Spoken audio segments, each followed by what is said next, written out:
clínicos, como ya lo podríamos ver más adelante, hay diferentes tipos de convulsiones, dependiendo de si hay pérdida o no de conciencia y de qué parte del cerebro se necesita. Ahora, una crisis epiléptica es un conjunto de fenómenos motores y no motores consecuencia de dicha descarga, y la epilepsia per se es la repetición crónica de crisis epiléptica. Es muy importante diferenciar que una convulsión no siempre es una epilepsia. Las convulsiones en su mayoría se pueden presentar como eventos aislados, es decir, como algún signo de cualquier otra enfermedad, no específicamente lo que es la epilepsia. Ahora, para hablar de epidemiología, nos costó un poquito más encontrar esta información, debido a que la mayoría de la epidemiología se centra exactamente en lo que son las crisis epilépticas, pero de lo que pudimos encontrar es que de las convulsiones se van a dar más en lo que son los países tropicales, teniendo de 49 a 57 casos por cada 1000 habitantes, y en los países industrializados es un tanto menos, de 3 a 9 casos por cada 1000 habitantes.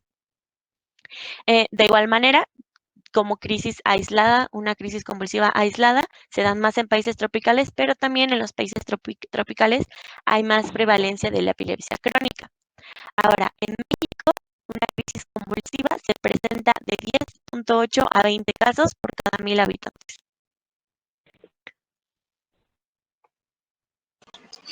En cuanto a las causas de las convulsiones y de la epilepsia, vamos a encontrar que son la consecuencia de un desequilibrio entre la excitación e inhibición del sistema nervioso central. Para ello tenemos tres observaciones clínicas. En la primera tenemos que el cerebro normal es capaz de sufrir una crisis bajo determinadas circunstancias y existen diferencias entre cada persona respecto a la susceptibilidad y el umbral para que se pueda desarrollar una crisis. Para ello, pues tenemos varios ejemplos. Uno de ellos es la fiebre, que, bueno, principalmente niños, y no va a producir algún problema mayor neurológico, incluido la epilepsia. Pero también se agregan otros factores, tanto endógenos, subyacentes, que estos van a influir sobre el umbral para que la persona pueda sufrir una convulsión, como la genética, que tenga antecedentes familiares con epilepsia, así como también influye el estado de maduración del cerebro. Otra es que algunos procesos tienen muchas probabilidades de producir un trastorno convulsivo. Por ejemplo, los traumatismos craneales penetrantes graves, que estos, hasta el 50% de ellos en las personas puede desencadenar la aparición de epilepsia por alteraciones anatomopatológicas y también por se considere un factor epileptogénico que sea capaz de desarrollar la enfermedad. Y bueno, también otras condiciones como un accidente cerebrovascular. En cuanto a las crisis episódicas, tenemos entendido que las personas, para que tengan una crisis, existen periodos largos en donde pueden estar sin presentar algún problema. Entonces, estaríamos hablando de que existen factores desencadenantes que estos puedan inducir a la crisis en pacientes con epilepsia, ya sea factores exógenos como sustancias tóxicas, algunos fármacos relacionados con ellos, así como los factores propios de la persona, que son los factores endógenos, como el estrés o por ejemplo, en mujeres, que el estrés por la menstruación asociado a hormonas también estaba incluido. Entonces, para que se dé una crisis epiléptica, tenemos que es una relación o interrelación dinámica entre los factores tanto endógenos como exógenos, factores epileptogénicos y así como los desencadenantes que puedan propiciar el desarrollo de una crisis convulsiva. Léase la siguiente, porfis. Dentro de las causas según la edad, estaban agrupadas en estos grupos etarios, donde si se dan cuenta los que más sobresalen son los asociados a traumatismos, también como infecciones del sistema nervioso central, trastornos metabólicos, y también asociado a drogas. No es algo absoluto en esta clasificación o asociado según la edad, pero sí es como que donde han habido mayores casos relacionados por estas causas. Lanza la siguiente, porfis. Bueno, dentro de la clasificación de las convulsiones vamos a tener que pueden ser parciales o generalizadas, o en este caso ya la nueva clasificación las toma como focales. De manera anterior veíamos que las de inicio focal eran las convulsiones parciales, que se podían dividir en parciales simples o complejas, dependiendo si había pérdida o no del conocimiento. Ahora se les llaman de inicio focal y se va a dividir igualmente en dos, dependiendo si hay conciencia preservada o conciencia alterada. Estas de inicio focal o de inicio parcial, o bueno, o crisis parciales, van a estar caracterizadas porque van a iniciar en una zona específica del cerebro y dan lugar a descargas focales que se pueden tal cual detectar. Y también las vamos a dividir en dos, si su inicio es motor o no motor. Dentro de las que son de inicio motor, que ahorita les voy a describir cuáles son las más importantes, podemos encontrar las que son las clónicas y las mioclónicas o las tónicas. Y dentro de los inicios de inicio no motor encontramos la autonómica, la detención del comportamiento, que esta es importante distinguirla de lo que es la crisis de ausencia, porque la crisis de ausencia sí es una convulsión generalizada. La detención del comportamiento, sobre todo por lo que leí, se refería a que a los pacientes les va a ser un poquito más difícil llevar a cabo cierta acción. Entonces, para nosotros va a ser más complicado el poder decir que es una crisis focal, de detención del comportamiento.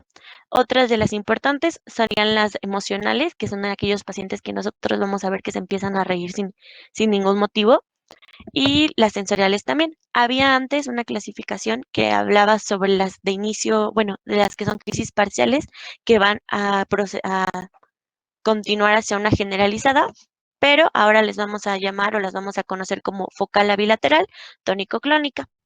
Dentro de las de inicio generalizado, que serían las convulsiones generalizadas per se, tenemos las motoras, que de las más que hemos escuchado más y son más importantes, pues tenemos la tónico-clónica, la tónica, la mioclónica y demás. Y dentro de las no motoras, que de las más importantes también tendremos la crisis de ausencia, que ya les decía que había que diferenciarla de la detención del comportamiento, la mioclónica y la mioclonía palpebral, que este está muy interesante porque es básicamente que nuestro paciente va a estar parpadeando muy rápido y muchas veces, pero pues también es muy difícil verlas. Y pues tenemos de inicio desconocido, que puede ser motor o no motor, y las no clasificadas dependiendo de cuál sea de su etiología. Bueno, dentro de las crisis parciales o de las que yo les decía focales, hablábamos de que era una activación de neuronas de un área limitada de la corteza cerebral y se van a asociar típicamente a anomalías estructurales. Ahora, de las focales decíamos que pueden ser con conciencia preservada o alterada, que es lo mismo de parciales simples en donde no va a haber ninguna alteración de la conciencia versus lo que son las parciales complejas en donde va a haber un compromiso de la conciencia y el paciente va a presentar un periodo de amnesia de este momento. Ahora, dentro de las parciales simples, vamos a encontrar los movimientos involuntarios, pero del lado contralateral al daño que tengamos. Y comúnmente el origen es del córtex frontal o temporal, y cuando es del temporal, comúnmente vamos a tener lo que son la sintomatología psíquica, que es la que yo también les mencionaba como las de emociones. Ahora, dentro de las parciales complejas, bueno, ya les decía que depende de, porque en estas sí va a haber un compromiso tal cual de la conciencia. Estas tienden a durar más de 30 segundos y comúnmente se van a iniciar en lo que es el lóbulo temporal y se llegan a producir ciertos signos de automatismo en el paciente. Ahora, las crisis generalizadas, que son las más complejas, se van a originar simultáneamente en ambos hemisferios cerebrales, por lo que la pérdida de la conciencia ocurre sí o sí, y desde el inicio hasta el final de lo que es nuestra crisis convulsiva. Ahora, tenemos las crisis de ausencia, que las que yo les mencionaba, que de repente el paciente se puede quedar como ido y pues no se está percatando de lo que está sucediendo en el exterior. Y lo curioso es que una vez que pase la crisis, ellos van a seguir como si nada, realmente no se dan cuenta de lo que está sucediendo. Estas van a ser de corta duración, más o menos la mayoría es de 20 segundos, pero ocurren con mucha frecuencia. Bueno, en esta se va a detener tanto la actividad motora con una alteración de esta y una recuperación abrupta de la conciencia, que es lo que yo les decía, que nada más de repente se van a dar cuenta de bueno, o sea, no se dan cuenta y de repente ya regresaron, pero no supieron que tuvieron una crisis. Y estas se van a caracterizar sobre todo porque no va a haber ni una aura ni un estado posictal. Dentro de las generalizadas también podemos encontrar lo que son las mioclónicas. Estas van a ser sacudidas breves o involuntarias y se pueden presentar de diferentes maneras, de manera única o en serie. Y estas pueden ser de un solo grupo muscular, es decir, puede ser solamente quizás un brazo o puede ser de varios grupos musculares, que puede ser un brazo, una pierna y demás. Ahora, estas van a tener la característica de que pueden ser focales, segmentarias o generalizadas, pero tomemos en cuenta que están dentro de la clasificación de las generalizadas porque sí o sí existe una pérdida de conciencia y donde se está originando es en varias partes del cerebro y no focal como lo que teníamos en las crisis simples, en las parciales. Aris, ¿Sí? no está la doctora. Oh, ¿la esperamos? Ok, Dice que le den un segundo, ahorita entra. sí.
Ah, yo creo que ya. Yo creo que es el problema de que tengo a mis hijos también aquí conectados y no sé si es que es el wifi de la casa o es el lugar. Vinieron a darle mantenimiento, pero yo esto veo peor. Bueno, ¿me escuchan mejor? Sí, doctora. Sí, doctora. Ok, perfecto. Entonces, continuemos, doctor. Mil disculpas, ¿eh? Sí, doctora, no se preocupe. Ok. Y bueno, dentro de las generalizadas también vamos a tener lo que son las crisis tónicas. Estas se van a caracterizar porque son contracciones musculares sostenidas de varios grupos musculares. Estas van a tener una duración variable y puede tener un compromiso axial o de las extremidades de manera simétrica o asimétrica. Ahora, dentro de las clónicas, estas son unas de las que más frecuente vemos, que son sacudidas bruscas y rítmicas. Van a comprometer grupos musculares tanto flexores como extensores y pueden ser de una duración variable, de segundos a minutos. Y las crisis tónico-culónicas generalizadas van a ser inicio súbito con pérdida de la conciencia, precedida por algún grito o gemido, van a aparecer luego de la fase tónica y seguido va a estar lo que es la fase clónica. Entonces van a ser una combinación de las anteriores que ya les acabo yo de describir. Van a estar acompañadas de fenómenos vegetativos y en esta la variación es que sí va a existir lo que es un periodo postictal.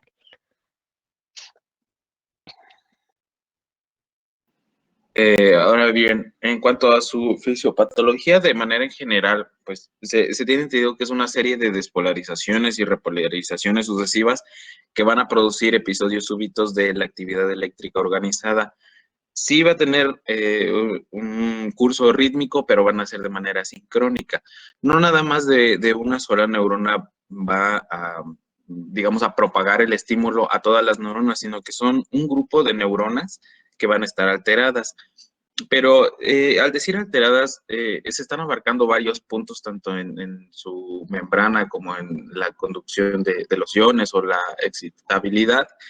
Y estos son los factores que van a desencadenar o de donde va a surgir el estímulo para producir una crisis. Le das a la siguiente, por fin.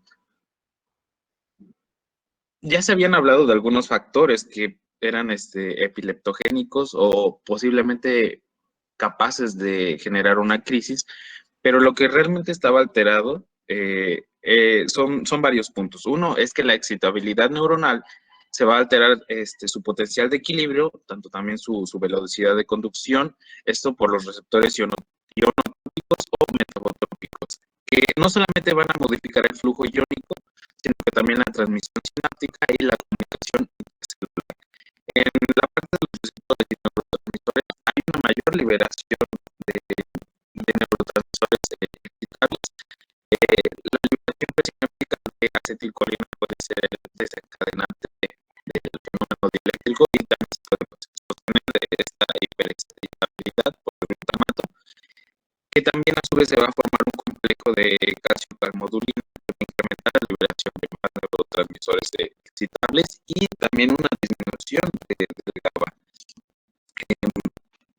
Esto va a generar o va a condicionar que la mínima cantidad de energía, con esa mínima cantidad de estimulación que se dé en esas áreas, pueda desencadenar la respuesta o la crisis. La siguiente, por favor.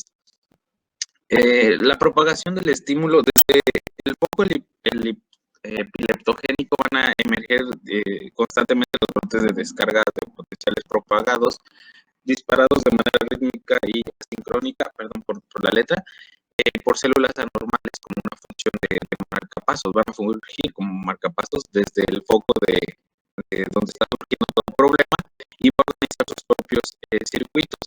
Este se va a ver limitado cuando exista una disminución de la velocidad de la conducción o que exista un periodo refractario absoluto, una hiperpolarización de la neurona postsináptica, así como la disminución del neurotransmisor y también la disminución de la permeabilidad iónica. Se cree que sí hay una participación del sistema inmune, no está del todo, bueno, no lo afirman en el artículo Play, pero sí hay una participación del sistema inmune. La siguiente, por favor. Como ya lo decía Aris, se dividen en dos tipos de crisis, las parciales y las generalizadas. Dentro de las crisis parciales vamos a encontrar que van a iniciar con la actividad epiléptiforme de manera interictal, focal y de espiga y onda aguda. Va a tener un patrón de despolarización paroxística que se va a caracterizar por una despolarización prolongada, dependiente de calcio con múltiples potenciales de acción durante esa fase de despolarización, seguido de un estado de hiperpolarización prominente. Lánzale la siguiente, por favor. Como ya se había hablado, había mecanismos de disminución o inhibición de los receptores de GABA A y tipo GABA B, o un defecto de las neuronas por este neurotransmisor, así como la amortiguación intracelular del calcio, que también se ve alterada. Y una activación en los receptores NMDA, con un incremento de la sincronía neuronal y mayor sincronía, activando vías colaterales excitatorias. La siguiente, por favor. En cuanto a las crisis generalizadas, las neuronas del relevo talámico también reciben las entradas ascendentes de lo que es la médula espinal y se van a ver proyectadas hacia las neuronas piramidales de la neocorteza. Las vías colinérgicas, las del procéfalo, vías ascendentes de tipo serotoninérgicas, noradrenérgicas y colinérgicas del tallo encefálico van a ser las que van a estar regulando este circuito. Ahora bien, dale la siguiente, por favor. Las neuronas del relevo talámico puede que tengan oscilaciones en el potencial de membrana en el reposo, lo que va a aumentar una probabilidad de la activación de las neuronas piramidales durante la despolarización. Y en los canales de calcio van a tener tres estadios funcionales: los abiertos, cerrados e inactivos. El calcio ingresa a la célula cuando está abierto, y entonces las neuronas del reloj talámico tienen receptores tipo GABA B en el cuerpo celular y van a estar recibiendo la activación tónica por liberación de GABA y de proyecciones en RT hacia las neuronas del relevo talámico. Esto va a resultar en una hiperpolarización que va a encender los canales de calcio hacia un estado inactivo, lo que va a permitir la apertura sincrónica de una población mayor de calcio. A la siguiente, por favor. En cuanto a buscar la causa subyacente de esto, vamos a tener que realizar una historia clínica de forma detallada, ya sea directa, si es que lo permite el paciente, o si no está en condiciones, de manera indirecta con los familiares que estén ahí presentes. Ya que la historia clínica pues, es la piedra angular de esta etapa, y el objetivo primario es saber si el episodio fue realmente convulsivo o hay algunas otras causas, o tengamos un diagnóstico diferencial, ya que las pruebas de laboratorio, también la exploración, suele ser normales en un inicio, y las preguntas que debemos de realizar deben orientar a los síntomas que ocurrieron antes, durante y después del episodio para diferenciarlo de algunos otros fenómenos paroxísticos. Estas son una serie de preguntas que venían como si existe algún síntoma premonitorio antes de la crisis, o sea, si hubo la administración de algún fármaco, o si a lo mejor tuvo un suceso de un traumatismo. Y también qué síntomas es lo que estaba presentando el paciente, cuál es el patrón de presentación de la crisis, aproximadamente cuánto tiempo tiene esa manifestación en la persona, o si es que conserva su estado de conciencia o no, qué síntomas existen después de la crisis, cuánto tiempo tarda el paciente en recuperarse y qué tan frecuente es, si es que hay algunos factores precipitantes, o si es que hubo algún cambio, si es que ya tenía bajo tratamiento, o si no, fue un mal apego al tratamiento. Dale a la siguiente, por favor. En cuanto a la exploración física, hay que buscar signos de infección o lesiones en la piel, o que haya alguna lesión sugestiva de un traumatismo craneal, o si es que la persona consumió alcohol o drogas, bueno, secundaria a esto. Y también es importante hacer una auscultación del corazón y también las carótidas para buscar anomalías que sean sugestivas de un accidente cerebrovascular. El estudio que se debe de realizar, que abarque tanto la memoria como el lenguaje, el pensamiento abstracto, pues para ver qué tan tan importante fue el problema. La exploración de los campos visuales, así como ver si existe alguna lesión en el nervio óptico y lóbulos occipitales, las pruebas de función motora, desviación de pronación, los reflejos de estiramiento muscular, marcha y coordinación para saber si tenemos una lesión en la corteza motora, así como buscar también la sensibilidad cortical para saber si es que la lesión fue a nivel cortical de la corteza parietal, perdón. Dale a la siguiente, por favor. Como ya lo habíamos explicado antes, hay que saber qué factores fueron los que se desencadenaron, ya sea si fue un antecedente de convulsiones febriles o auras o crisis breves no reconocidas, si también dentro de la familia existen más personas con epilepsia, si es que hubo un traumatismo, un accidente cerebrovascular, si es que la persona a lo mejor está pues tiene cáncer, entonces si es de primera vez es sugestible de que exista un tumor en el cerebro, si es que hay malformaciones vasculares, así como otros factores desencadenantes, como ya sea la privación del sueño, también puede ser uno de ellos, enfermedades generalizadas, trastornos electrolíticos, metabólicos, infecciones del sistema nervioso central, algunas toxinas, el abuso indiscriminado de alcohol, o también la administración de drogas. Todo eso es lo que tenemos que ir recordando, buscar una causa subyacente de este problema y también diferenciarlo de algunos otros fenómenos. Dale a la siguiente. Dentro de los exámenes son varios, los de rutina se deben de hacer sí o sí para buscar si es que la causa puede ser por trastornos metabólicos como la alteración de electrolitos, de glucosa, calcio, magnesio, enfermedad hepática o renal, así como también un análisis toxicológico, ya sea de sangre o de orina.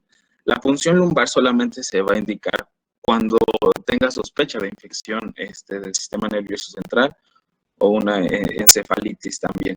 Si es que el paciente tiene VIH, se le debe de realizar la punción lumbar, aunque no tenga sintomatología de una inmunodeficiencia. El encefalograma pues va a ser el estudio de mayor relevancia en esta zona, bueno, en esta área, perdón, y puede estar asociado a descargas epilépticas generalizadas o focales, que bueno, esto va a ayudar a que apoyen al diagnóstico o también ayuden al pronóstico. Dale la siguiente, por favor.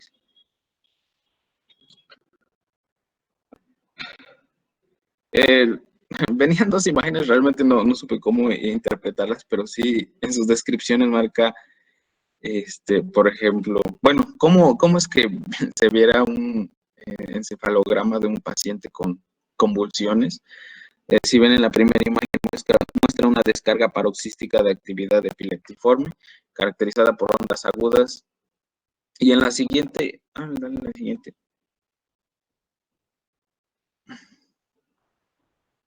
Y en la otra muestra una actividad de tipo epileptiforme comicial, de tipo poliespigas, de inicio aparente hacia la región frontocentral del hemisferio cerebral izquierdo, con generalización secundaria. Esto pues realmente, pues sí son muy propios de neurología, solamente las puse porque venían en el libro y para que vieran más o menos cómo es que se ve un paciente con estas descargas. Dale a la siguiente, por favor. Los estudios de neuroimagen, todo paciente debe ser sometido a ellos, a excepción de los niños con antecedentes claros, con el objetivo de buscar tumores o malformaciones con sospecha de infección o lesión del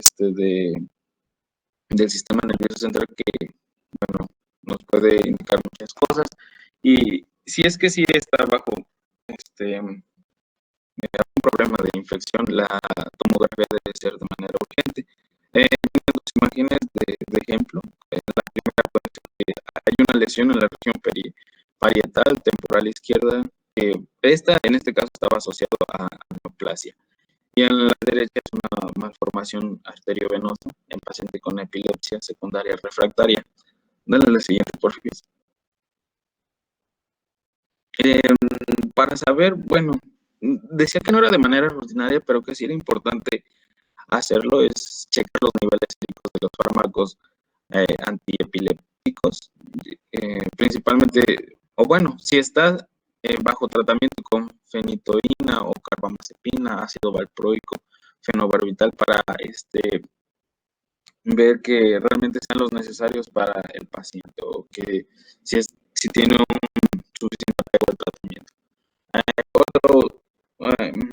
Otra indicación que tenía era que se evalúen los niveles de prolactina. No era como tal asociado, pero sí se relacionó que se pueden elevar hasta 3 o 4 veces, principalmente con crisis tónico-crónico generalizadas.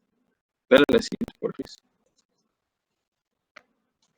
Vale, entonces para el diagnóstico diferencial, realmente pues, estamos hablando de crisis convulsivas aisladas, una convulsión aislada, entonces pues podemos sobre todo guiarnos hacia ver cuál es la etiología de esta crisis, pero el diagnóstico diferencial principalmente lo vamos a hacer con lo que es la epilepsia, porque como les comentaba, pues hay que diferenciarlas tal cual, pero como ya nos comentará el equipo que sigue, pues las características de las convulsiones de las epilepsias son sobre todo que son varias, no se presentan de manera aislada como lo que es una crisis convulsiva normal. También tenemos que diferenciarlas con lo que es un síncope, con las crisis psicógenas histéricas, que es la que yo les mencionaba, por ejemplo, en las diferenciarlas sobre todo con la que les mencionaba en las crisis parciales, que el paciente empieza a reír de la nada mucho. Las crisis convulsivas inducidas por drogas o por abstinencia, como les digo, es principalmente para buscar cuál es la etiología, un ataque de caída y las crisis agudas sintomáticas. Ahora, para el tratamiento tal cual, pues tenemos que es un tratamiento para una crisis aislada, porque pues, la epilepsia, pues ya lo veremos.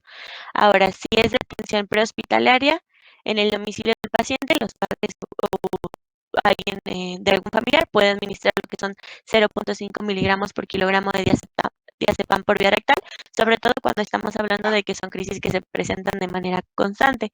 Ahora, dentro de la atención prehospitalaria, denme un segundito, por favor.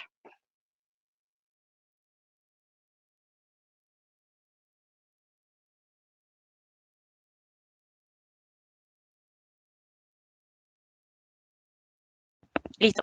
Ahora, dentro de la atención hospitalaria, pues lo primero que tenemos que ver al ingreso es que, pues como en todos los pacientes, hay que asegurar lo que es la vía aérea, administrar oxígeno, monitorear los signos vitales, colocar una intravenosa, iniciar una infusión con salina normal, una glucosada al 5%, y los medicamentos que nosotros vamos a administrar para las crisis convulsivas es igual, el diazepam, 0.5 miligramos por kilogramo intravenoso, o del lorazepam es 0.05 a 0.1 miligramos por kilogramo. Si a los 10 minutos de nosotros haber administrado estos fármacos todavía la crisis no cede, vamos a repetir la benzodiazepina que ya hemos elegido en las mismas dosis. O para los menores de 2 años podemos ocupar lo que es la piridoxina a 200 miligramos intravenosa. Si a los 15 minutos después de esto sigue sin ceder, entonces vamos a administrar 20 miligramos por kilogramo de fenilhidratoína intravenosa en solución salina, es importante, a razón de no más de 1 miligramo por kilogramo por minuto. Si después de todo esto tampoco cede, entonces vamos a administrar 0.5 miligramos por kilo de dexametasona intravenosa. Si a los 30 minutos no cede, entonces ya vamos a hacer el traslado a la UCI con intubación, asistencia respiratoria, y vamos a hacer uso de lo que es el fenobarbital a razón de 20 miligramos por kilogramo de menos de 100 miligramos por minuto, como se lo vamos a estar pasando. Si a los 40 minutos no cede, entonces vamos a pasar un bolo intravenoso de midazolam de 0.15 a 0.3 miligramos por kilo, seguido por una infusión de 1 a 2 microgramos por kilo por minuto. Si a los 60 minutos después de todo esto tampoco cede, entonces vamos a inducir una anestesia general con barbitúricos o aldotano y bloqueantes de la unión neuromuscular.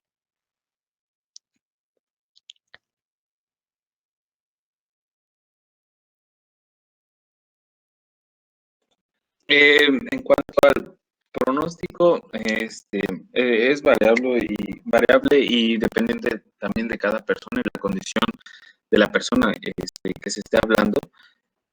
Una vez ya terminado el tratamiento, y ahorita nos va a mencionar más a fondo Aris, si se usaron las drogas antiepilépticas por un largo tiempo, principalmente la primidona, fenobarbital y benzodiazepinas, se deben de ir haciendo una disminución gradual o escalonada en un lapso de 10 a 16 semanas, o si fue con otras drogas antiepiléptogénicas, en las 6 a la 10ª semana.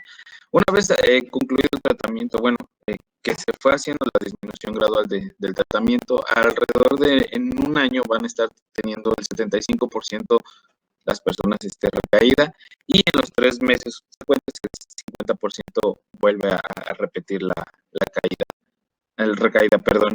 Si en los estudios tanto del encefalograma como la resonancia magnética nuclear encefálica, si salieron normales o sin alteraciones, obviamente su riesgo de recurrencia es menor. En contraparte, si fue un encefalograma anormal con descargas focales, o si en la resonancia magnética muestra alteraciones focales corticales, o las crisis fueron frecuentes, epilepsia de larga duración, un control tardío de la crisis, pues tiene un mayor riesgo de recurrencia para las crisis.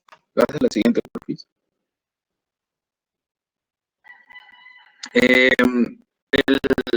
Hay algo que es el cuadro de muerte súbita inesperada de la epilepsia, que la población de estas personas lo tiene de 2 a 3 veces mayor que la población general, relacionado con la epilepsia parcial de la evolución, si es que la persona tuvo crisis incontroladas o poco apego al tratamiento.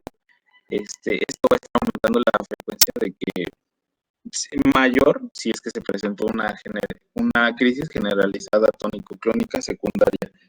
El mecanismo de muerte pues es controversial, se registran eventos como de arritmia, edema pulmonar, sofocación y alteración del estado de conciencia, por lo que pues debe tener un apego sí o sí al tratamiento, principalmente pues, con los fármacos que hemos visto para que reduzca el riesgo de muerte. El siguiente, por favor. Ahora sí, esto que nosotros hemos platicado es acerca de, en general, lo que es una crisis convulsiva, cómo caracteriza una convulsión tal cual y los tipos de convulsiones y cómo tratarlas. Pero hay una crisis convulsiva muy particular que se da en la edad pediátrica, que son las crisis convulsivas febriles. Vamos a leer primero lo que es la definición de la crisis convulsiva febril.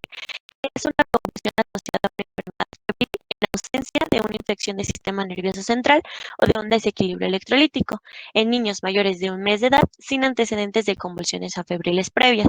Se dice en la definición que es en niños mayores de un mes de edad, pero la manera típica en la que esta se presenta es en niños que van desde los 6 meses hasta los 5 años. Es bastante común, es la crisis convulsiva más común en lo que es la edad pediátrica y va a afectar de manera general al 4 al 5% de todos los niños. Del 460 de cada 100.000 niños son de la edad de 0 a 4 años y tienen una predisposición un poquito mayor a lo que son las niñas que los niños en una relación de 1.5 a 1. Como les comentaba, de manera típica se va a presentar en lo que son niños de 6 meses a 5 años, pero obviamente también hay una presentación atípica que se sale dentro de estos parámetros. Haremos ahorita un poquito de lo que es la convulsión febril típica y ahorita más adelante les platico más de lo que es la típica. La presentación, como les decía, es de los 6 meses hasta 5 años, dependiendo mucho de la bibliografía que ustedes consulten, porque también leí algunos artículos que dan un poquito de rango, pero muy leve más, que sería desde los 5 meses hasta los 6 años de edad.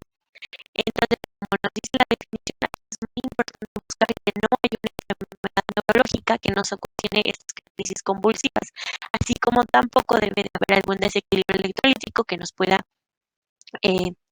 explicar esta convulsión. Ahora, para que sea de manera típica, la fiebre o la temperatura a la que tiene que llegar el niño para esta convulsión es arriba de los 38.5 grados centígrados. Estas crisis convulsivas van a ser de una duración menor de lo que son los 10 a los 15 minutos. Algunos autores los marcan literalmente como raya de los 10 minutos, si no, ya lo empezamos a llamar una convulsión febril típica pero prolongada y entonces esta ya se estudia de una manera diferente, sobre todo por las consecuencias que esta puede traer. No va a haber ni parálisis ni sueño profundo post-crisis. Las crisis comúnmente van a ser de manera generalizadas. El riesgo de recurrencia es del 30%, pero depende mucho de los factores de riesgo que nuestro paciente tenga. Solamente el 30% de los niños que presenten una convulsión febril van a poder evolucionar hacia una segunda crisis convulsiva febril, pero de estos 30%, el 10% puede generar después lo que es una epilepsia o tener más riesgo de una epilepsia, pero en la mayoría de los casos la verdad es que no hay un riesgo de recurrencia muy alto. Y esto es lo que yo les platicaba del riesgo posterior de la epilepsia, que sería pues el 10% del 30% que les había platicado. Ahora, hay diferentes factores de riesgo. Para una primera crisis febril, los factores de riesgo que más van a estar presentes sería la historia familiar de crisis febriles en familiares de primer orden, una estancia en cunero del niño de mayor de 30 días y un retraso psicomotor en el baby. Ahora, el segundo grupo de factores de riesgo que les puse son del riesgo de recurrencia, que como ya les había dicho es un grado menor, es como el 30% de que haya una recurrencia de esta crisis febril, pero ¿cuáles son los factores que nos pueden predisponer a esto? Pues de igual manera lo que es la historia familiar, que el bebé tenga menos de 18 meses y que haya un incremento rápido y una elevación máxima de la temperatura y qué tanto nos está durando la fiebre. Estos son los factores en la izquierda, tal cual para una primer crisis convulsiva febril, y del lado derecho lo que es una crisis convulsiva pero recurrente. Ahora, la verdad es que la fisiopatología, por más que leí, no está exactamente muy clara, pero lo divide sobre todo en dos grandes rubros. Lo explica desde un aumento de la temperatura cerebral, es decir, en cuanto nuestro cuerpo, bueno, el cuerpo empieza a producir ciertos mediadores inflamatorios, pues lo que va a condicionar es la fiebre, pero que esta fiebre condicione después a lo que es un aumento de la temperatura cerebral tal cual y esto ocasione lo que es la crisis convulsiva. Y la segunda se explica por cambios funcionales de los canales de sodio neuronal. Estos cambios funcionales se van a explicar sobre todo en lo que son los factores genéticos que entrarían dentro de nuestras etiologías. La etiología genética o los factores genéticos serían las mutaciones en los genes SCN1A y los SCN1B, que serían entonces los que condicionarían un cambio en los canales de sodio y que por consecuencia daría lo que es la crisis convulsiva. O también en el gen GABRG2, que está relacionado con el ácido gamma aminobutírico. Esto también tendría un problema con lo que son la transmisión tal cual de la fiebre. La fiebre, obviamente es una crisis febril, pero lo que yo quiero llegar con la etiología de la fiebre es que hacemos hincapié que tal cual no es una crisis febril que se dé por qué tan alta tenga la fiebre el niño, sino porque este inicio va a ser brusco. Es decir, puede ser mayor de 38.5 grados, que es lo que yo les decía que podría condicionar la crisis febril, pero de todos modos podría no ocasionar una convulsión. Lo que ocasiona tal cual la convulsión es que esta fiebre suba de manera inmediata. Eso es lo que condiciona tal cual que convulsione el niño. Ahora, la mayoría de las crisis febriles van a aparecer dentro de las primeras 24 horas y dentro de la primera hora van a aparecer el 20% de estas crisis. Ahora, la edad es una etiología y un factor de riesgo. ¿Por qué? Porque el cerebro está inmaduro y entonces esto nos explica también un poquito lo que es la primera teoría de la crisis de la fisiopatología, que sería el aumento de la temperatura cerebral por los mediadores. Ahora, las infecciones, obviamente porque elevan la temperatura, pero en estas tenemos que ver que la mayoría van a ser virales. Las bacterianas también lo pueden causar, pero en su mayoría son las infecciones virales. Y las vacunas. Este es un poquito controversial porque entonces entramos a todo el de si las vacunas son buenas o no y demás, pero pues lo que también hay que tomar en cuenta es que la mayoría de lo que son las crisis convulsivas febriles son benignas, entonces no pasan a más. Ahora, dentro de las vacunas tenemos dos principales que mencionaban mucho los artículos. La primera es la antitosferina de células enteras, que esta va a condicionar una crisis convulsiva dentro de las primeras 24 horas después de administrada la vacuna. Y la segunda vacuna es la triple vírica, pero esta se va a condicionar desde los 8 hasta los 14 días. Entonces es un tiempo en el que se puede esperar esta convulsión. Es muy raro, pero pues hay que mencionarlo porque si llega a suceder. Ahora, esto es lo que yo les decía de una crisis febril simple o una compleja o lo que conocemos como febril típica y una febril atípica. La mayoría hay que tener en cuenta que va a ser una convulsión simple. En el 70% va a ser una febril típica. Hasta el 30% puede ser lo que es una típica. ¿Qué las va a diferenciar? En la crisis febril típica, la duración va a ser breve. Ya les decía, de 10 a 15 minutos menos. Y en las atípicas van a ser prolongadas, es decir, va a durar más de 15 minutos. Pero como les digo, ya van a ser un estudio diferente. La convulsión típica es generalizada. La típica va a ser focal y puede o no haber una generalización secundaria, que yo les platicaba de esto cuando les di la clasificación tal cual de lo que son las convulsiones. Ahora, en la típica va a haber un solo periodo dentro de 24 horas, que es lo que yo les decía, que la mayoría se ve en las primeras 24 horas.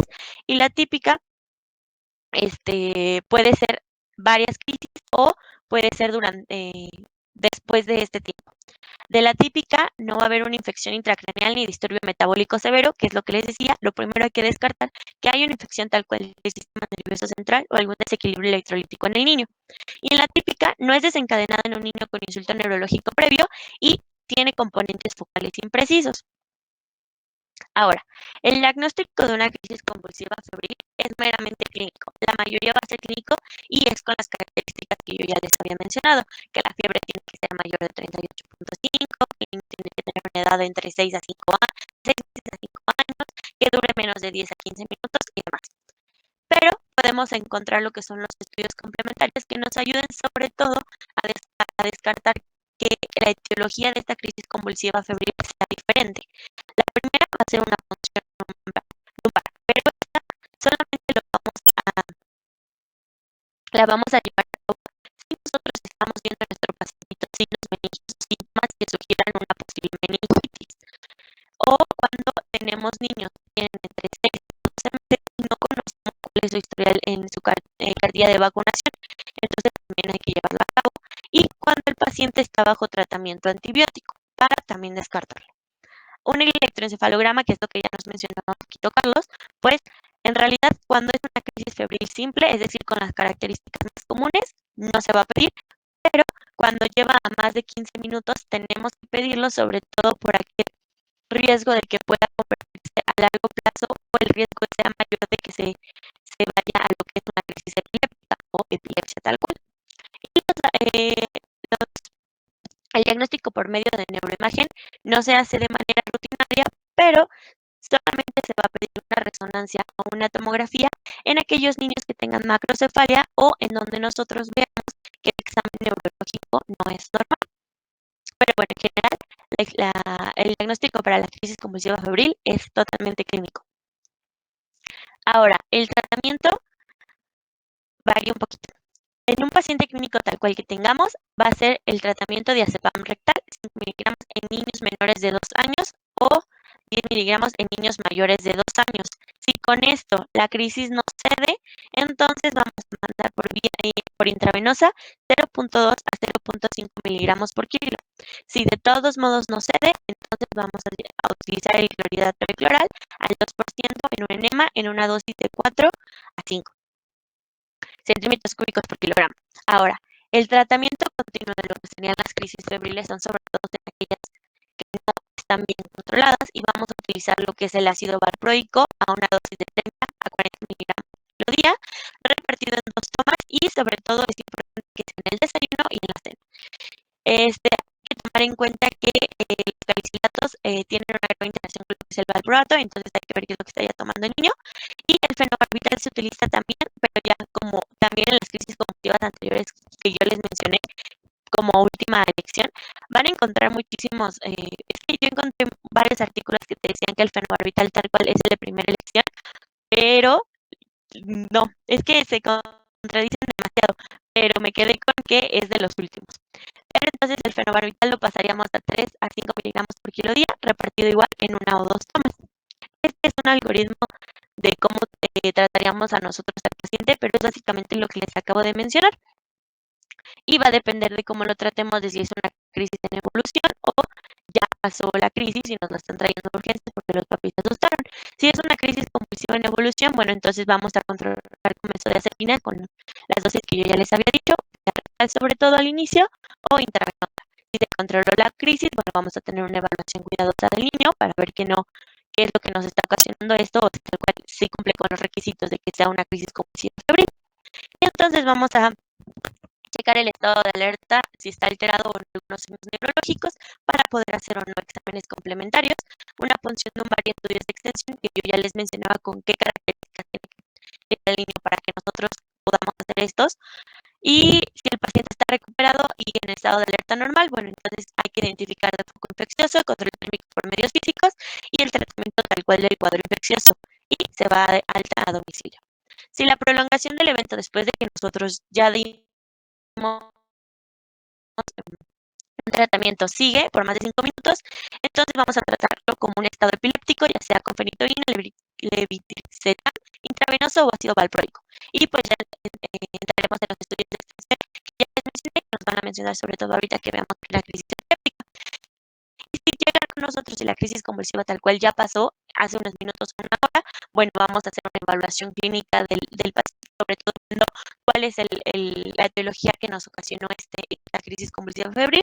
Vamos a hacer un control térmico o evaluación punción lumbar en menores de un año, estado de alerta alterado, antibióticos en las 24 horas previas o crisis recurrentes o prolongadas.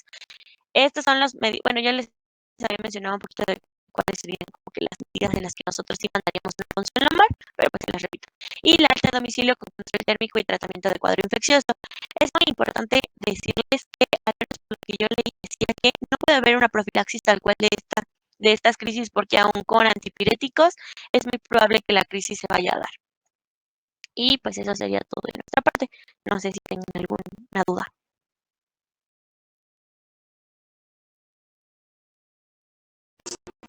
Ok, vamos a hacer una pequeña observación.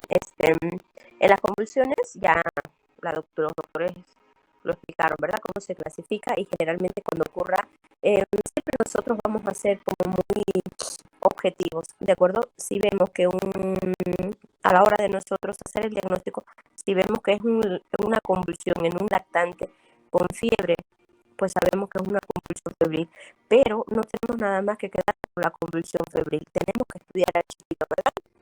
Es decir, llega, le hacemos los laboratorios, obviamente su primera crisis, vamos a descartar que no sea un proceso de infección del sistema nervioso central, ¿ok? En dependencia de eso, nosotros vamos a proceder a tomar la conducta de ya sea pulsión lumbar o una tomografía, ¿vale?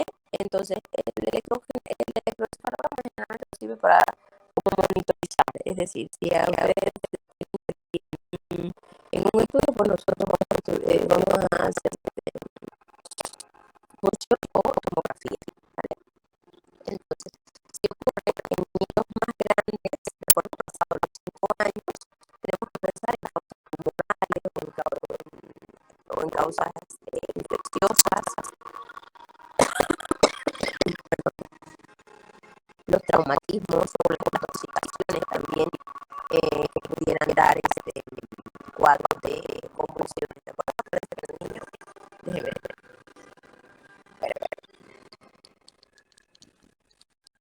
Si ocurre en niños más grandes, tenemos que poner como primer punto igual los procesos infecciosos y así nosotros vamos a ir como orientando más rápidamente el diagnóstico, ¿de acuerdo?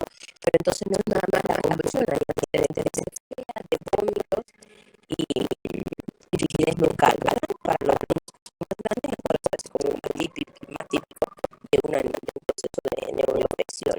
Ahora, si estamos en la parte de adultos, ¿ok? Jóvenes, también pensar en una epilepsia de tipo idiopática, pero que tiene que tener un carácter recurrente y generalmente tiene una precipitación, a diferencia de las crisis febriles que está precipitada por la fiebre, ¿no? Entonces, si es en un adulto, igual pensar causas.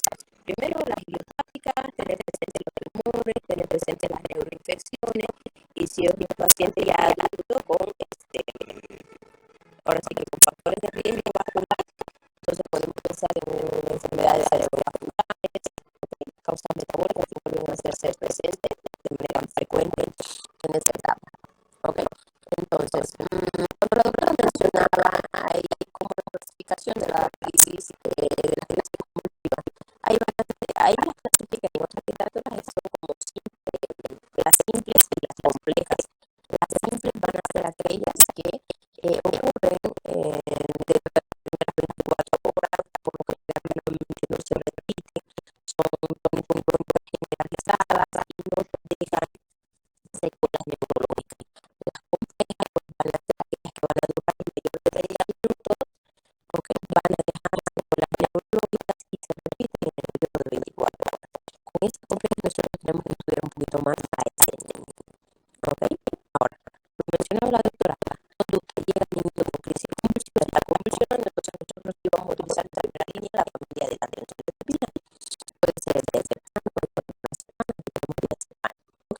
Igual, cuando hacemos un niño chiquito, agarramos y diluimos la bolita en 10 mililitros y le pasamos 13. Si la enfermera tiene una habilidad de canalizar a la bebé inmediatamente, se la pasa intravenosa, y si no, por diaria.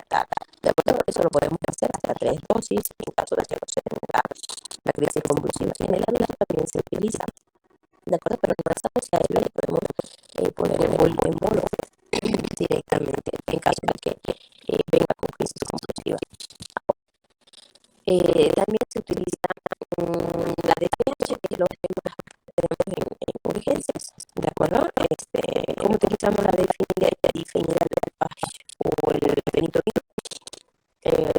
Primero lo vamos a calcular como una dosis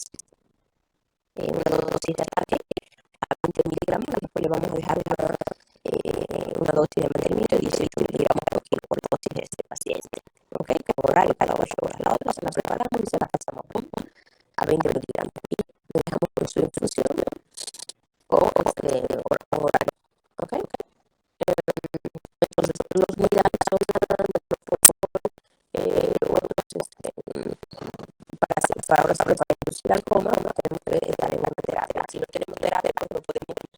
arriesgarnos sobre todo con la familia de la que nos porque produce depresión respiratoria igual en el niño presente, es decir, si no se ponen dos, no nos arriesgamos con la tos presente, pasamos diferencia de la orina y la digestión, pero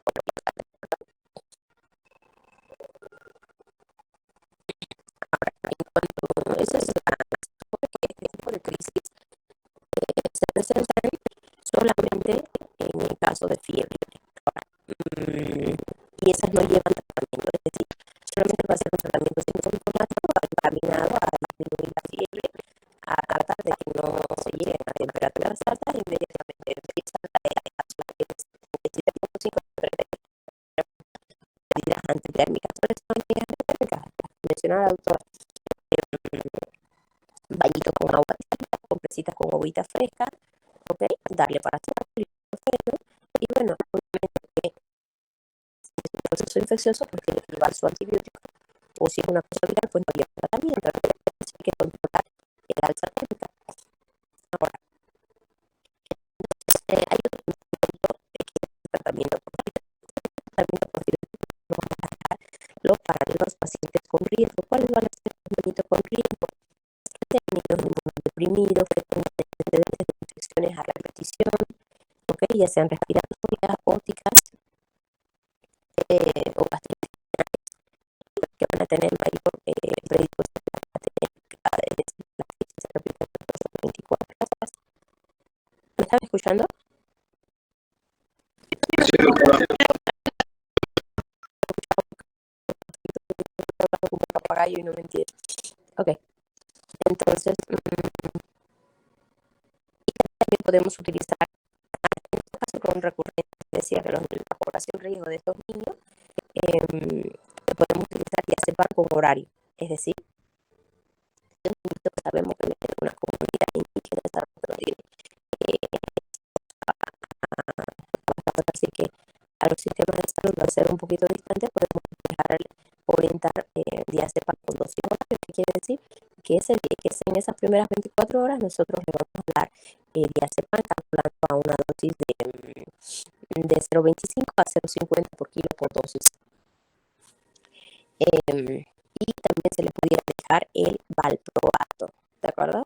Valproato en caso de que tengamos, pues, es decir, el niño que tiene una recurrencia y que tenga un electroencefalograma alterado, pudiéramos dejarle valproato, ¿ok? Ahora, el electroencefalograma puede salir normal o anormal en dependencia, es decir, que el 30% de los pacientes, el 30% de una población va a tener un electroencefalograma irritativo sin que sea, sin que tenga antecedentes de epilepsia o de convulsión, ¿de acuerdo? Entonces, lo que les quiero decir es que el electroencefalograma va a ser como un apoyo diagnóstico, no va a ser diagnóstico para nosotros, ¿ok?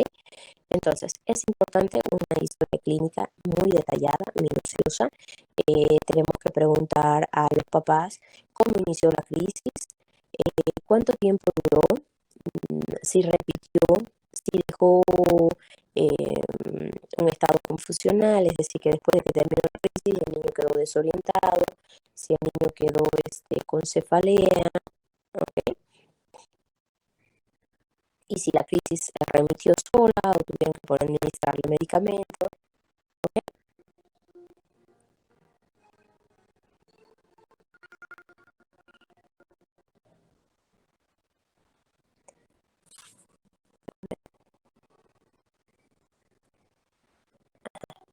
Las convulsiones amigratorias y las clasifican como típicas y atípicas. En otras literaturas, bueno, todavía se manejan como simples y las complejas, ¿no? Ahora, este tipo de convulsión tiene un componente genético muy fuerte. Siempre hay alguien en la familia que también ha padecido crisis convulsiva por siempre. Por lo general, tienen buena respuesta a tratamiento, a los 5 años prácticamente. Nosotros iniciamos un tratamiento profiláctico de manera permanente. Podemos dejar el anticonvulsivante, en este caso el valproato, por 5 años, ¿ok? Entonces, el tratamiento recurrente les dije que iba a ser el diazepam en las primeras 24 horas, ¿no? a 0,15 a 0,25 miligramos. Ustedes como médicos ahora sí que en su etapa de formación, siempre donde vayan en cualquier clínica, pues van a tener diazepam o la DFH. ¿Ok? Hay otros medicamentos anticonvulsivantes que pues, no están a la disponibilidad en los sistemas básicos de salud.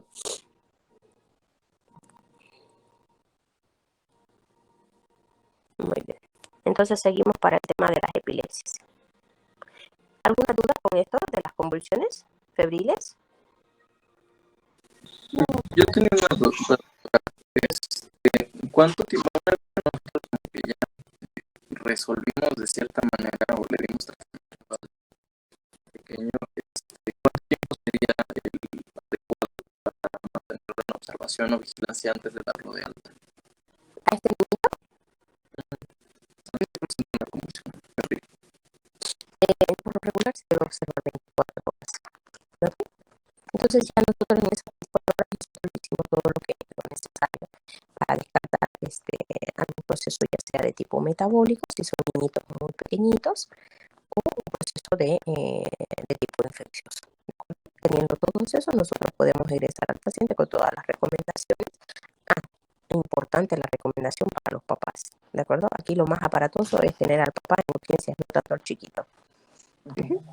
Explicarle pues que ante una determinada convulsión, lo único que tenemos que hacer es el paciente ponerlo de cubito supino con la cabecita ligeramente ladeada, ¿verdad? Quitarle los objetos que hay alrededor que no se pueda lastimar, ¿ok?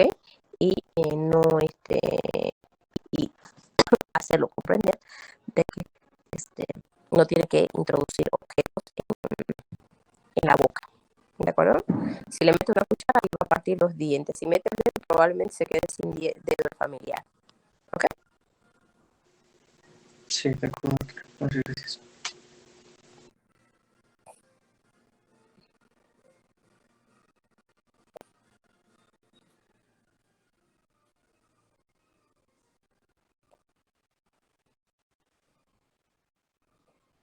Muy bien. Seguimos para el tema de las epilepsias, ¿verdad?